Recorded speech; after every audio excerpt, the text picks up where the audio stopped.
to get so we'll stay on time today and get to the very important message for the day. So I'd like to welcome everybody to the conversation. I'm April Nyman, the Executive Director for the Arts Council of Anne Arundel County. As you may know, in 2021, the Arts Council developed a strategic plan to increase diversity, equity, inclusion, and accessibility within the arts in Anne Arundel County. As part of this effort, we have redefined the Arts Council's mission and clarified our vision of Anne Arundel County as a place where artists are inspired, creatively thrive, and where arts and culture bring people of all backgrounds together to enrich, bind, and celebrate our community. To achieve this work, we know it's critical to build strategic partnerships with all of our stakeholders, arts organizations, artists, audience members, funders, schools, government entities, and everyone. The Arts Council is keenly focused on utilizing our resources to fund and support opportunities like this, where we can bring our arts community together to have difficult conversations, find common ground, and to find a collective path forward. I'd like to thank Angela Wilson, the Angel Wing Project, Chesapeake Arts Center for bringing us together today and providing us with this opportunity to begin the conversation. We're looking forward to hearing from Ruby Lopez Harper and spending the next hour together exploring ways to provide access, participation in the arts to every member of the Anne Arundel County community. Turn it over to Angela. Thank you. Good morning, everyone. Yes, I'm Angela Wilson with the Angel Wing Project. And one of our priorities this year was to seek out ways that we could partner with other organizations to increase diversity, equity, inclusion in the arts community. So some of you may not know me or know who I am, but we have a residency at the Chesapeake Arts Center, so we work very closely with them. And so we partnered together to bring this program, to put this event on.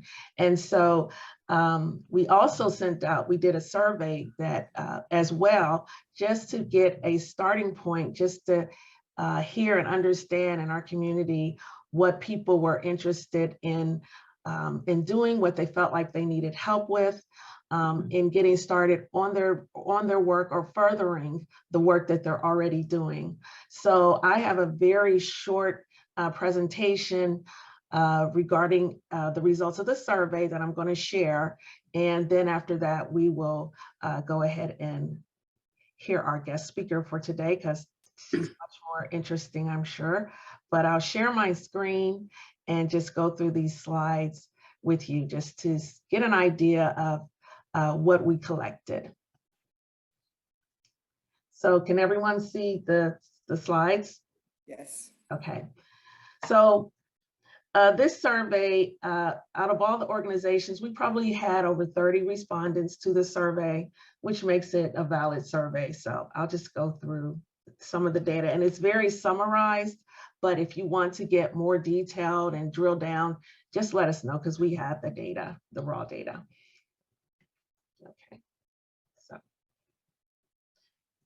so first of all, thank you all, whoever participated, we really appreciate it. We collected a few demographics.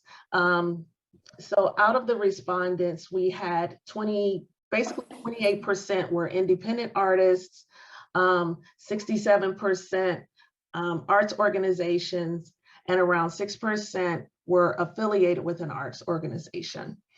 Out of the respondents for our leadership in an arts organization, we had about 39% leadership, 22% freelance, and about 39% were staff members who responded. Basically, 2/3 of the respondents were white and 1/3 of the respondents are African American, and there was no other ethnicity that responded. Age groups, 25 to 35, about 28%, 36 to 46, of the people who responded, about close to 17%. And then most of us, 56% were 47 and older. When we asked what field are you in the arts, these are the rankings. So the highest field were visual arts, then music, film, and acting were the next ones. Theater, literature, dance, painting, which could be a part of visual arts as well, illustration, graphic design, all of those can fall into the visual arts, and arts instructor, or even sculpture.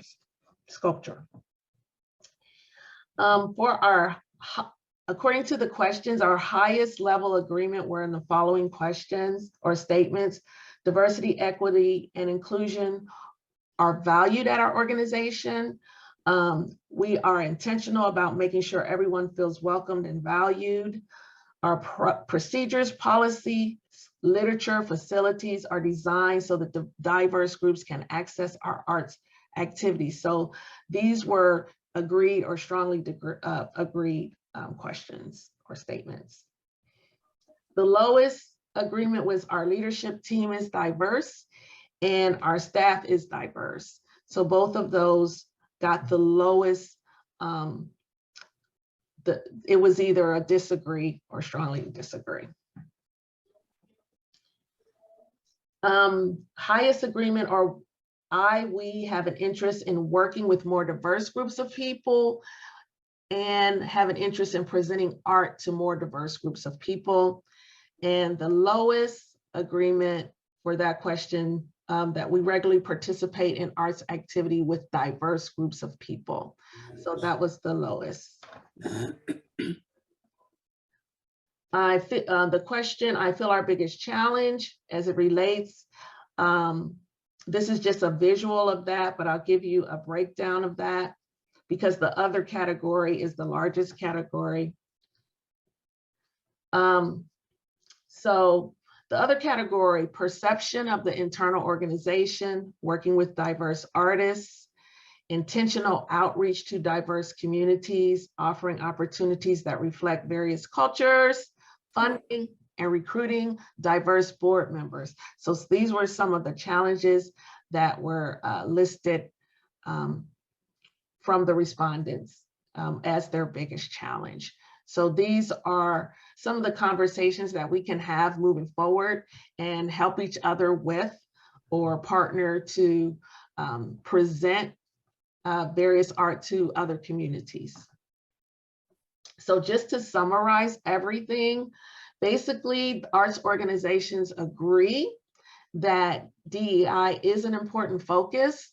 They're committed to ensure people feel welcome and their activities are accessible. Arts organizations and independent artists want more opportunities to work with artists of diverse backgrounds.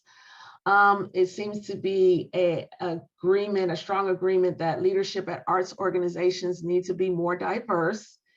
And then independent artists would like to see more art that reflects their reality. And so we have to share this information with one another in order for us to be able to respond to these needs.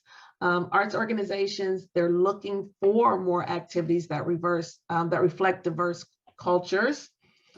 Organizations need assistance in creating long-term strategies, and just understanding that, you know, when you start to do this type of work, it's not really a sprint, it's more like a marathon. And so it does take time, but you can put things in place that may take 2 or 3, 4 or 5 years, but you have to start somewhere. And then organizations who would like to collaborate on joint projects that promote diversity, equity, inclusion. So there are plenty of it seemed like there were plenty of organizations that said they would like to do that. So basically that's a real high level summary of everything. And like I said, if you want to drill down and find out more information, you could get in touch with us and we'd be happy to provide that. And so with that, I'm going to turn it over to Nicole so she can introduce our speaker. Good morning. My name is Nicole Coratia. I'm the Artistic Director at the Chesapeake Arts Center. I would first like to thank Angela Wilson from the Angel Wing Project, Susan Jenkins that also helps Angela, April, Tricia, McKenna, and the Arts Council, and everyone has joined for this important event. It is my pleasure to introduce our guest speaker, Ruby Lopez Harper. Ruby is the Vice President of Equity and Local Arts Engagement for Americans for the Arts. Ruby's work has focused on equitable access, grant making, supporting individual artists, community development, economic development, cultural tourism, marketing, and public art. She draws on a varied background that includes corporate affairs, community relations, employee engagement, marketing and communications, and business administration. She has served on Emerging Leaders Council for American for the Arts, was the primary contact for the arts and economic study for Central Ohio, and recently served as a mentor with Arts Administrators of Color DMV. She is the 2017 National Association of Latino Arts and Cultures Advisory Leadership Institute Fellow. She was selected as the 2019 Arizona State University Practice for Change, and she was recognized as the 2019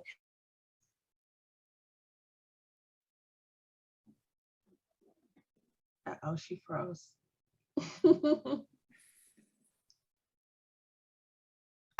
poet and social justice warrior. I am personally very excited today that she will be speaking to all of us about the importance of DEI in the arts. Welcome, Ruby. Thank you so much, Nicole. Before I get started, buenos dias, welcome and bienvenidos again. I am, and yo soy Ruby Lopez Harper, Vice President, Equity and Local Arts Engagement with Americans for the Arts. Today, I'm zooming in from Silver Spring, Maryland, land of the Nacotchtank tribe. I'm third generation American con raíces in Michoacán, Mexico. I'm a caramel-skinned, abled, cisgender female using the pronouns she, her, ella. My dark brown and pink curly hair is in a loose braid. I'm wearing clear cat-eye prescription glasses, a black top with a rainbow rebozo loosely around my neck and shoulders. Behind me is a beige wall with 4 clocks indicating the time zones around the country and an assortment of art pieces. Before I begin, Americans for the Arts believes that language and identity go hand in hand and are key and vital to how we name and organize in community. For the purpose of today's conversation, I will be using the term BIPOC to represent Black, Indigenous people of color, as well as communities of color. While this does not fully encompass or represent the complicated and multi-layered nature of indigeneity or ethnic and racial identities, they are the most commonly used terms in our work. We invite you and encourage you to examine and explore the terms used in your community and that are important and valued by individuals you interact with, support, and engage. And Americans for the Arts did release a language bank that we use to organize terminology, and I will share that resource with you now in the chat box. So, full disclosure, I'm a bit of a lo-fi presenter. If anything, I've learned more, reinforced more in the last 2 years is that technology is not our friend. And when you need it to work, it's not gonna. So I will be referring, probably using, I've got some slides that I'll be using just to stay on track and make sure I get to all the information that I wanna share with you today. And I'll share those slides with Angela to share with you so that you have those as reference after the presentation. There will also be some links that I'll be popping in the chat box as well, and I'll make sure to get those compiled for Angela to share with you also. So with that, thank you so much for having me today. I'm really excited to be talking about this. Cultural equity, what it means, why it matters, and what you can do about it. So you heard a little bit from Nicole about my background, some of the things that I've liked to include in my bio, which I think was also in the materials that were shared, is the things that I bring to this conversation in addition to my work experience. Being a woman of color, I think, is an important element of the work as I relate to it. And then I'm also able to invite folks into it and, draw on my own experiences. But I also make sure that I'm, spending time educating and learning and, just staying current with how folks are experiencing these moments and feeling the impact of these times. Who's Americans for the Arts? We are the leading national service organization for arts and culture across the country. We are a complicated behemoth that encompasses a lot of different support services that we provide, research, advocacy, any iteration of programming, functional skill building, identity support, identity-based affinity groups for peer support. And we've done a number of, leadership development programming over the years. So we have a pretty robust and sometimes unwieldy portfolio of services. So I do invite you to explore our website. If there's anything that you're specifically curious about, you're welcome to contact me, reach out. I love being in touch with folks at the local level.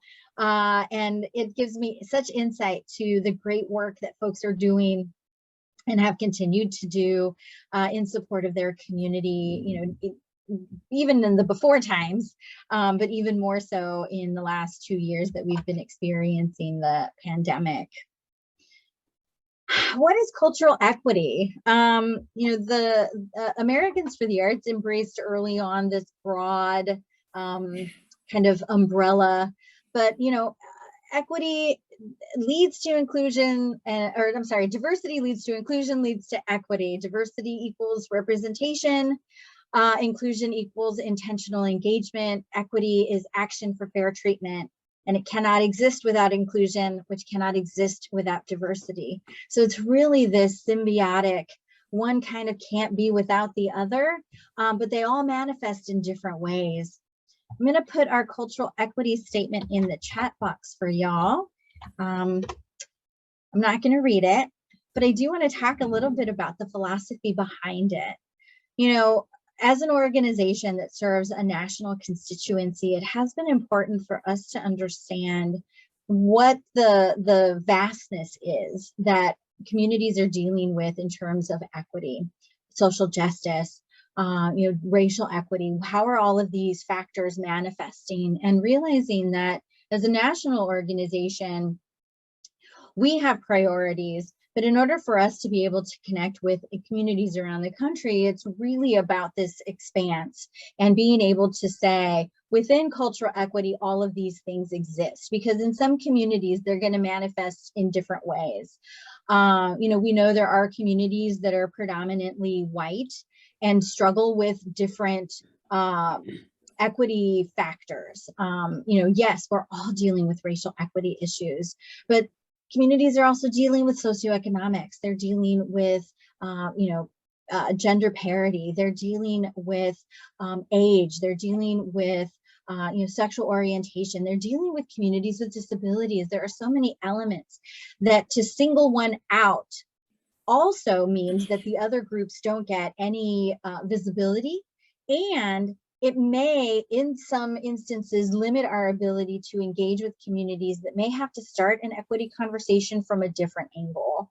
I often feel that if I can get folks to talk about one of the equity indicators, I'll get them to a racial conversation eventually, because really that's the underlying when we talk about racism across the country. So, a cultural equity statement has to be authentic and honor the work and philosophy of your organization. This certainly works for us from our vantage point. But as you reflect or think about or already have and may want to revisit, that specificity and understanding the community that you're supporting, the community that you're representing, the community that you're interacting with, will inform how your equity statement would manifest. I'm also going to drop a link to our Cultural Equity Resource Center, which is a wonderful amalgamation of all the things that are moving through the organization. It will also provide you access to some of the insight that and process that allowed us to build the cultural equity statement. Recently in 2020, it was reaffirmed by the board We also underwent a review by a racial and cultural equity task force that was composed of external community leaders. And there's a follow-up and some action steps. And so there's been a lot of opportunity to reflect. In addition to that, we also have external facing resources that may be helpful as you continue on your journey as well. So I wanted to make sure to share that. So, that's a little bit about our process, but, the process isn't just writing the statement and walking away and patting ourselves on the back and everybody, huzzah, we did it. It's also about operationalizing. It's also about integration, and it's also about normalizing. And so 2 ways that has happened within the organization. One, as outlined through the equity statement, is creating more learning opportunities and formal, transparent policies to make sure that staff, board, and the advisory bodies we work with have the skills to help create an equitable, culturally competent organization. So the work has to happen on the inside as much as it has to happen on the outside. Yes. And so that does allow us an opportunity to have a directive that drives intentionality around looking at our policies, looking at our practices, looking at the foundational skill sets across the staff to make sure that we're all equipped. One of the roles that I play inside the organization now, 2 years into this, is as a steward, an aggregator, a documenter, and a reporter for all of our external facing programming. So collectively, we came up with an external facing DEI work frame. And the work frame set forth 4 conditions that we felt as an organization at the national level we could influence and shift practice, mindset, policy. And so setting that forward has really allowed us an opportunity to aggregate and to get everyone across the organization that's engaged in external facing programming, all pointed in the same direction, all unified by these 4 conditions that we've set forward. And I'll put those in the chat box for you to just kind of review. And so what that's also allowed us to do is put into place measures and metrics to allow us to track our progress, especially as it relates to these 4 conditions. So I'm in the process right now of organizing our formal closeout for fiscal year 2021, and then validating the anticipated activities for 2022. And really for the first time in the organization's operation, we're able to put a dollar figure on the direct investment in this work. And the next step in the process is, how do we capture staff time? How do we capture the soft investments that we make as far as staff thinking about equity work, engaging in individual trainings, doing research, consulting with each other, consulting with colleagues in the field, and then also the work that they're doing directly related to identified activities. It's a work in progress for sure. It's inviting folks to, think of their work differently and be more mindful and intentional. And so we've even taken a slower, reflective approach to how we are inviting folks into that work. Just this week, I've been having conversations with my colleagues, and I'm like, okay, so let's talk a little bit about how you think about your time, and can you commit for the next month to just, do little chits on a piece of paper next to your computer. Like, let's keep it easy. Let's keep engagement easy, because then the hard work is going to follow. We're going to end up establishing a pilot of how we capture staff time towards the end of a formal policy and protocol of how we capture staff time, so that by the end of 23, we're in a position where we can give a pretty robust snapshot of how the organization is investing time and energy in advancing DEI efforts, specifically against those 4 conditions that I put in the chat box. Another way that this is manifesting as well is to develop a stronger understanding internally about policies, systems, programs that could make us a better place to work. So really thinking about our workplace environment. We're on a project right now called the Workplace Culture Rebuild, which is taking results from an assessment that happened in late 2020, early 2021, and really keeping the momentum going, that it isn't just, hey, this is great information, but this is information. Now, what do we do with it? How do we operationalize these practices? What do we want to do in terms of normalizing a better workplace environment for everyone? And we anticipate that's just ongoing work now. You know, it isn't anything that's going to have a specific end date. And I think that's also really important to remember as you're doing this work, that there's no finish line. It's ongoing. It's every day. It's DNA. It's embedded. You know, some of the colleagues I've spoken with over the last couple of weeks have been like, well, I kind of feel like I just do this work all the time. And I said, well, that's great. Now we need to pick it apart. What does that work look like? Because yes, we should all be moving equity forward, equity centered, but thinking that that's how you're doing it and then actually seeing how it's playing out are kind of two different things. So the intentionality and the documentation are I think, going to be really illuminating over the next month. The last, kind of third point in how we're pursuing equity inside Americans for the Arts is also, again, just around this commitment of time and resources to increase representation of our staff, board, and advisory bodies. So we are, no big surprise, as are most organizations in the field right now, predominantly white. We have been, over the last year, experiencing pretty significant staff transition. Currently, we do have a person of color, General Nolan Bivens, as our president and CEO. We have been in the process of hiring, more diverse staff, but we still are who we are and what we are until we aren't anymore, and we're something new. And so acknowledging that and having been called out for that, and really now asking ourselves, how do we hold ourselves accountable to represent the country that we serve? Organizations at all levels, local, state, county, regional, and national, struggle with the representation in their numbers, both on their boards, both in their staff, specifically around leadership positions, and in their volunteer ranks, in their advisory groups.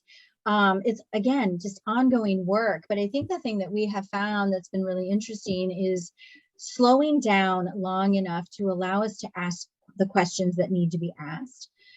Who isn't at the table? Why aren't they at the table? What do we need? What groundwork do we need to do to reestablish trust with the field that we are here and we are intentional about wanting to uplift and amplify and represent the country as a whole? We don't get to pick and choose, and we shouldn't be picking and choosing. And so if we honor that, what does it look like? As we've thought about who gets heard, how are decisions made, who gets to be a part of the decision-making process, who gets invited in, who's proximate, that gets favorited kind of inadvertently. How are we pushing our networks to get broader? How are we building stronger relationships? How are we thinking about the second, third, eighth circle of folks that we should be interacting with? And all of that takes time, and all of that takes attention and intentionality and commitment. So I'm a really big fan of, if you can name it, you can probably fix it.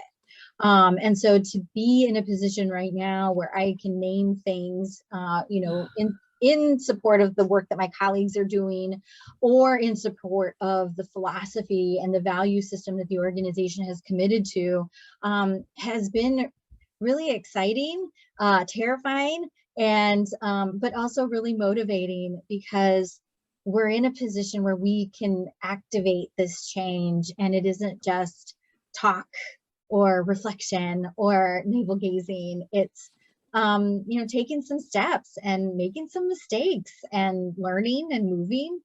And so, so some of that, I think, because of the way that our cultural equity statement is organized, the way that the framework has been put forward, really gives us infrastructure then to activate.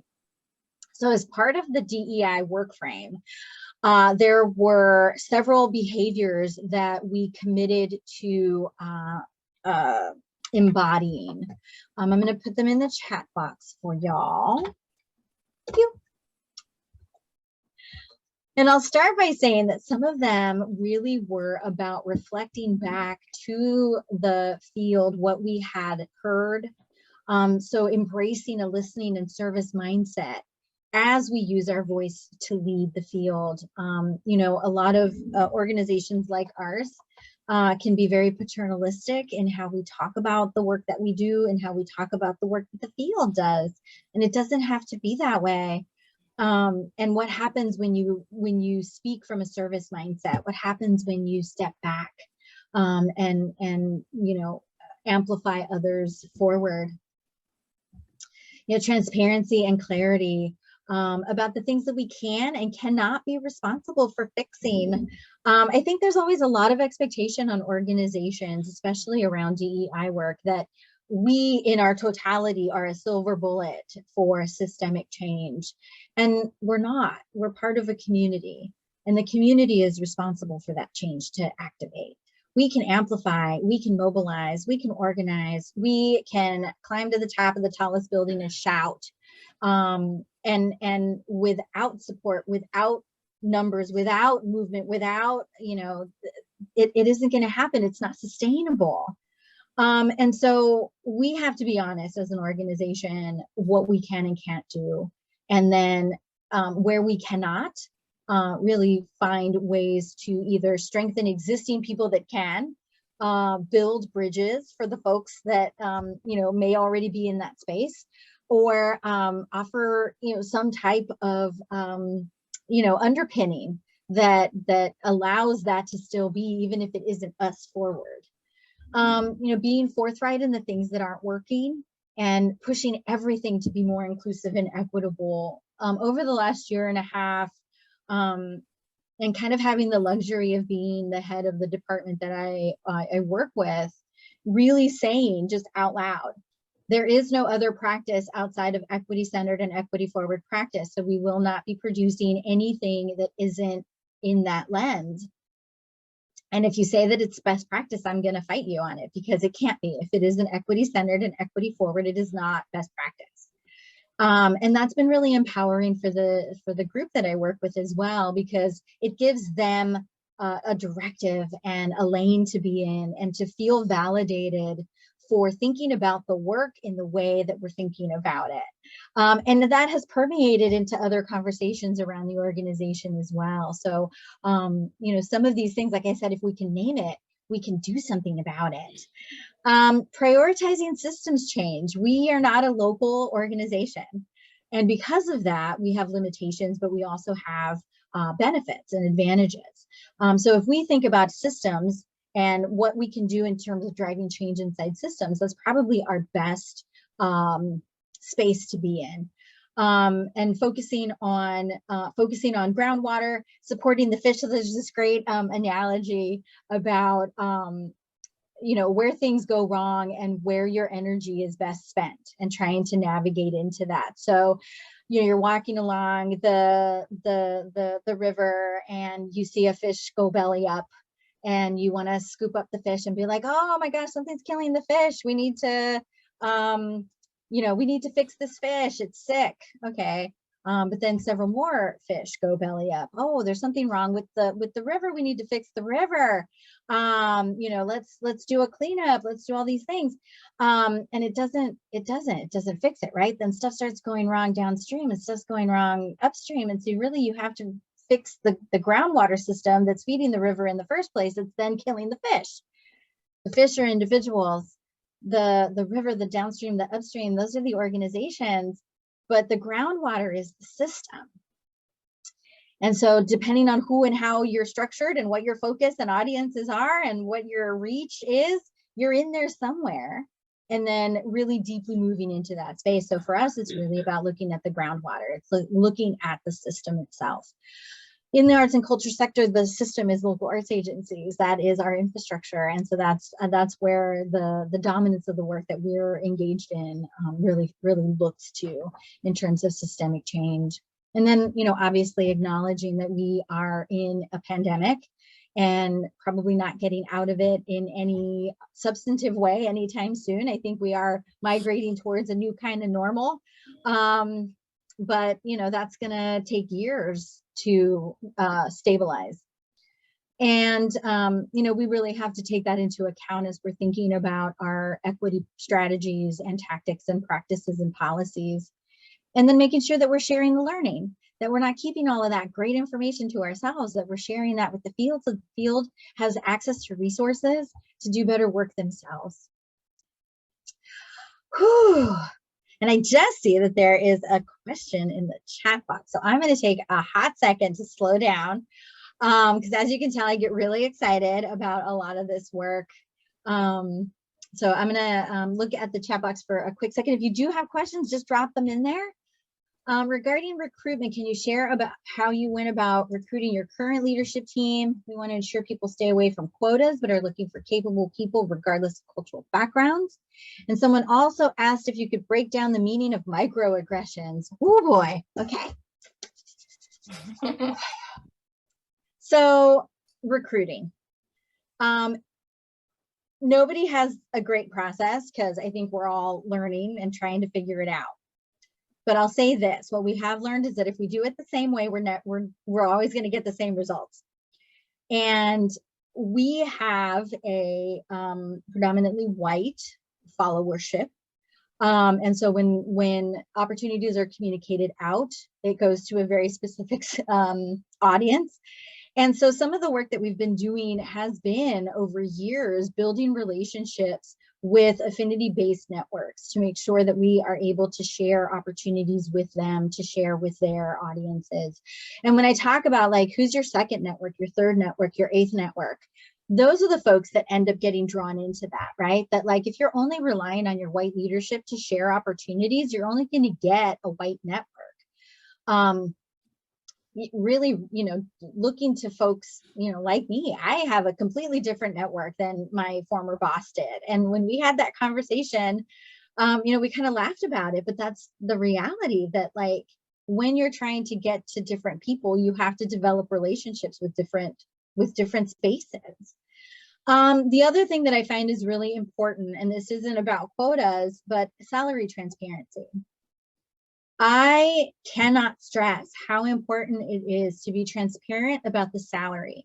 One, because we know that there is a deep divide in pay equity between whites and people of color. And it just gets worse as you start drilling down into specific identities. By being able to be transparent about the salary, one, you're equalizing that, right? You're putting folks in a very open conversation about compensation.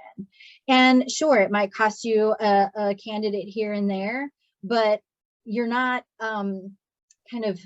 artificially advantaging folks that know how to work the system or, kind of understand, or even just because of unconscious bias are going to be advantaged in a different way. So, if you think about one thing, salary transparency would be the thing that if I could only do one thing, that's the thing that I'm doing. Looking for capable people. I know that a lot of folks, what I've heard, I shouldn't say I know a lot of folks, but I've heard in a lot of conversations, people talk about the Rooney Rule, where you commit to have a candidate of color in your final selection. I think it's bigger than that. I think it's about committing to have people of color in your candidate pool, period. And if you're not getting that, start asking for help, and don't settle. If you know that there is something that you are trying to strive for, then you go for that unapologetically. I'm not saying that that advantages or disadvantages candidates. Right now, we're in the process of hiring a chief of staff, and we've seen folks from all different backgrounds, all different experiences, all parts of the country, which I think is a fantastic representation of what's possible when you think about a candidate pool that is national.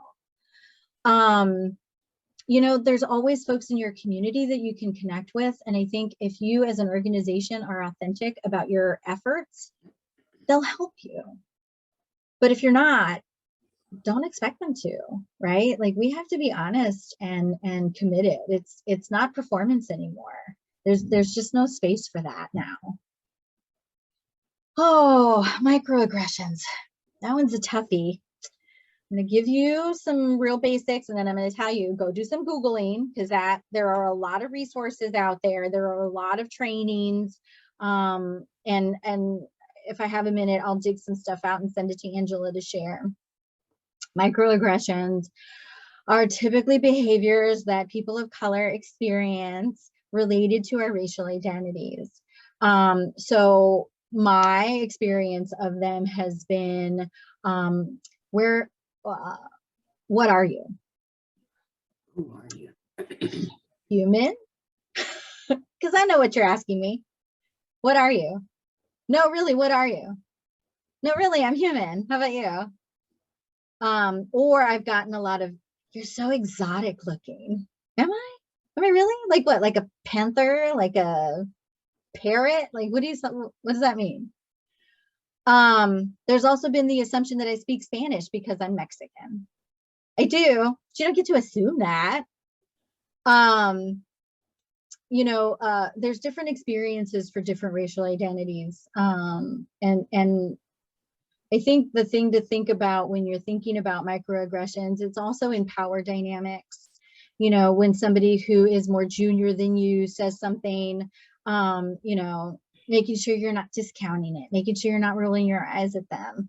Microaggressions also exist across gender divides that, you know, they call it manspreading for a reason, right? Like when you sit down next to somebody and they take up all the space, why? Because they're a dude and you're not. Like, but also, you know, making assumptions about caregiving responsibilities. You know, there's a lot out there. So, you know, the specific meaning, I wasn't prepared to talk about that, so I don't want to like be, but I'll definitely pull some information for Angela to share with you all. And I encourage you to do some Googling. There, again, are some really great resources already out there. And it's real. It does happen.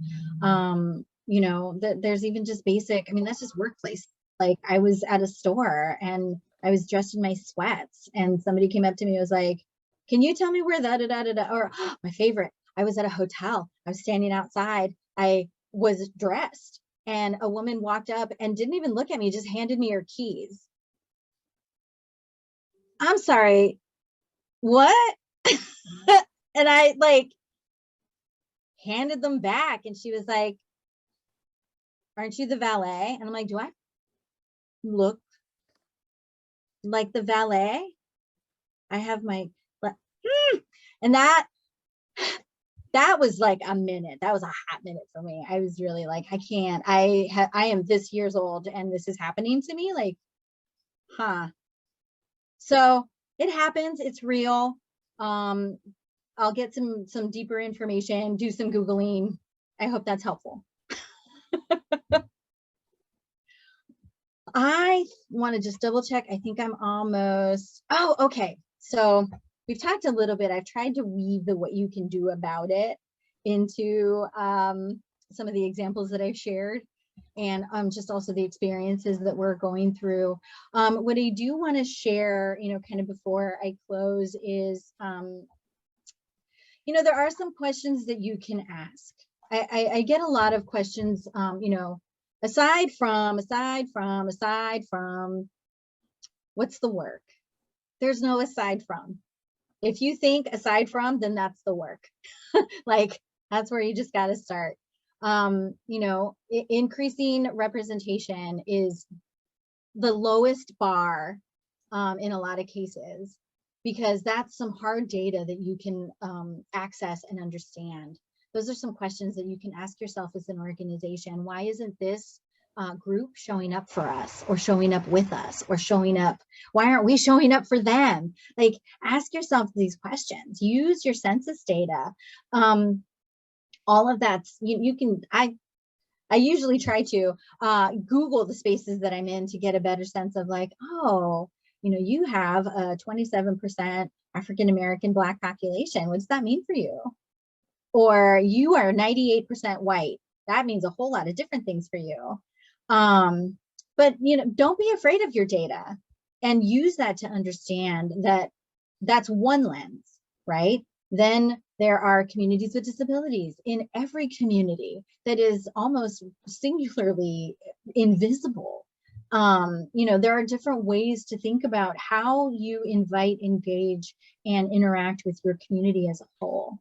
And I'll share some questions, post this, to ask yourself, but things like, what are your hidden assumptions? How do you account for changes in your community? I know when I lived in Columbus, Ohio for 17 years. When I first started there, it was very, it kind of still is, very white. It was really conservative. They're having a lot of issues right now with police brutality.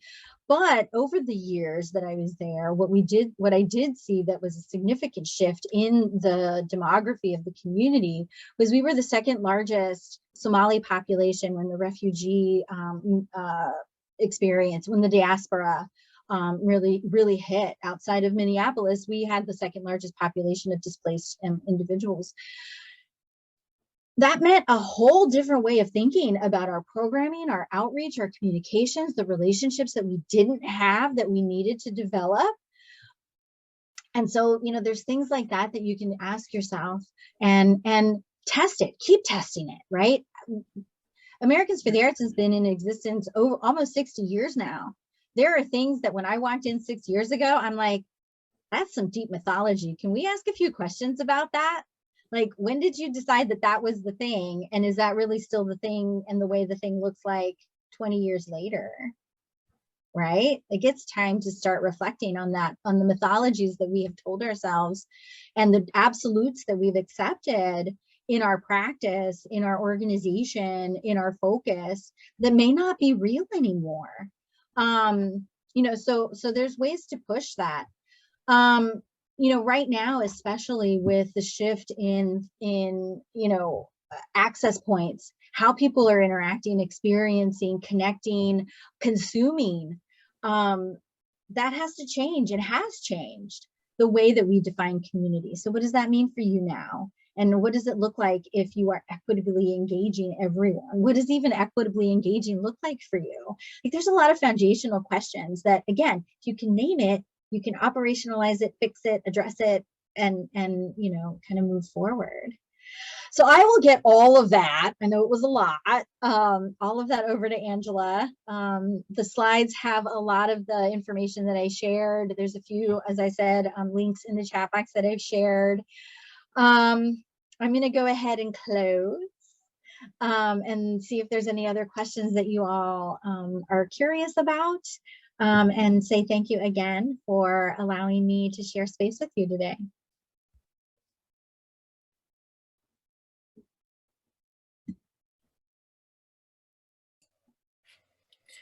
Ruby, I had a question.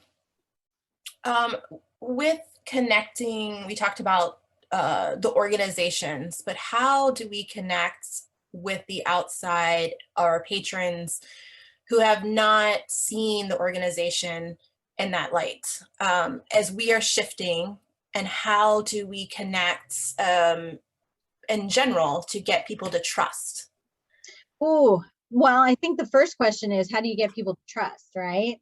That if you have relationships with people, your patrons, your audience, your program participants, how are you regularly communicating with them, period? And then how do you use those communication outlets to share with them the journey that you're on?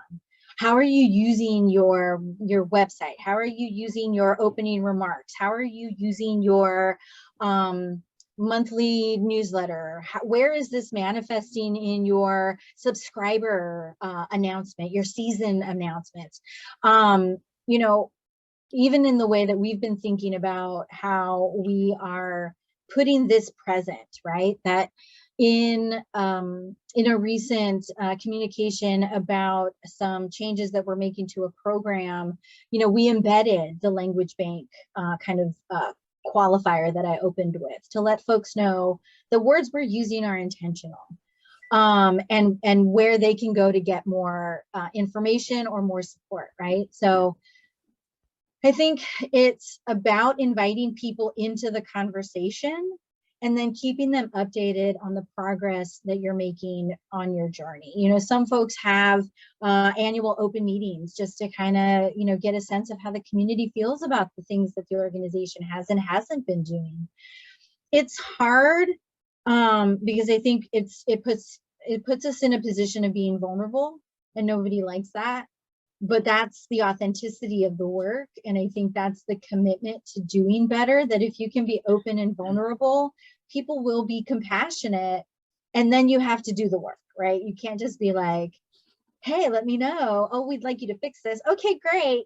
And then just do whatever you've been doing, right? Like, it's really about the action once the conversation is over. But I think there's numerous ways to invite people, even, you know, to peek inside. Like, we've got this resource center. We're in the middle of a strategic realignment process. And so that's got a public portal on our website where folks can check in on the progress and learn more about what's happening. And I think at some point they'll be able to listen to meetings and things. And so, you know, it's thinking through your capacity, what you're ready to and not to talk about, you know. But yeah, I think it's opening the conversation in the interest of building that trust.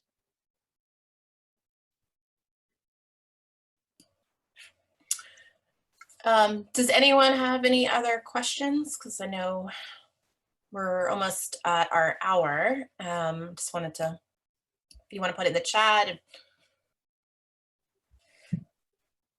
Looks like we have a raised hand.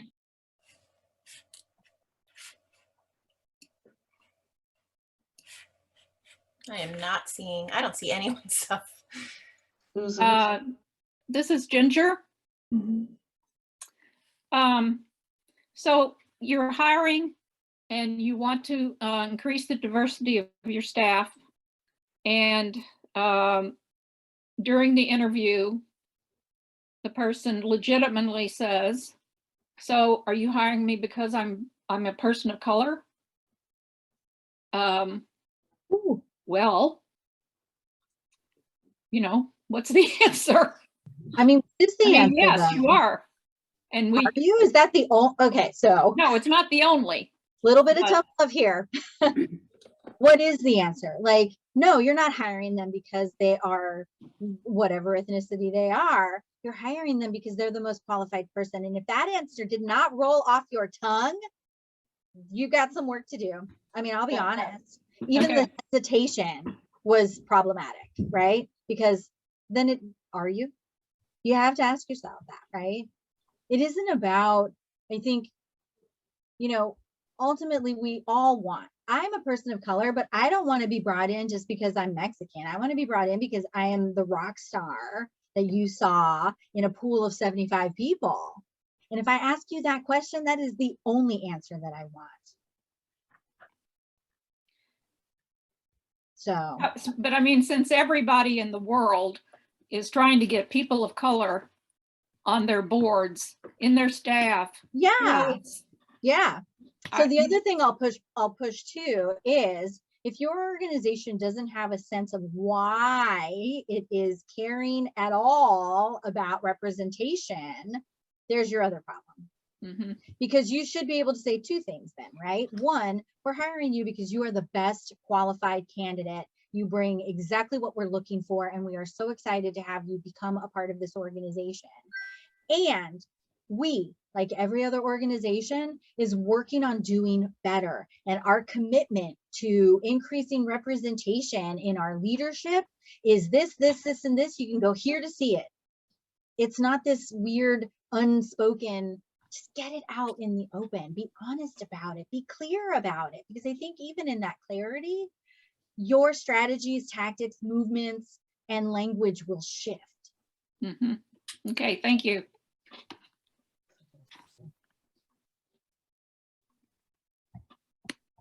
So one of the things, so several words I heard, of course, authenticity, intentional, and I do agree that it has to come across and feel genuine and real and authentic. And it's not just we're trying to check a box and, you know, to say we're doing this or that.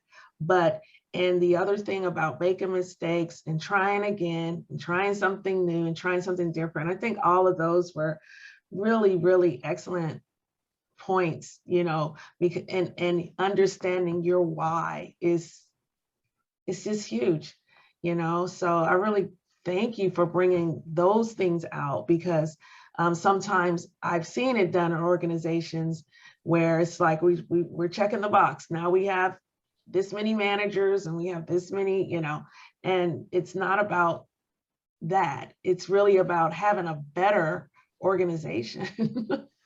Yeah. No, it's so true. And you know, it's why I always start with, there's no finish line for this work. It's a journey that we commit to. One of the other things that really, I went through a training with the Racial Equity Institute, and I think they're based out of, no, I'm going to say it and I already think it's wrong. So look them up, Racial Equity Institute. They're amazing.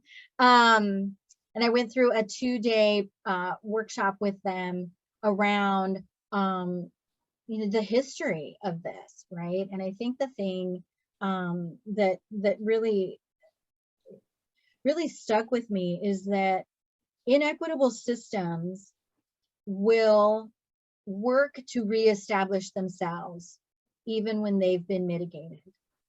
So even when we think we've won, we still have to be vigilant and committed to ongoing work, because it is already, the system itself is already trying to reestablish its dominance. Mm-hmm. And that's just part of the reality. And I was like, wow, so this is never going to be over. It's always going to just be work that we do, intentionality that we move with, because that's how dominant systems work. I think we have one more yeah. question. Oh, great. Tony, did you have a question? Yeah, I just want to comment along with the question. The double standard of wording over the years, I had a 23-year history of being a career in the fire department. And back in the day, before they were a career, volunteers would have their father, the grandfather, the nephew, the cousin, the uncles, called nepotism. Right. When you also have them in there and they're not qualified, they didn't call it what they call it for us when Blacks were trying to get hired. So you have words that have been used to demonize the process. It seems like we're not worthy or not educated enough, when in fact, many cases, we've had more education.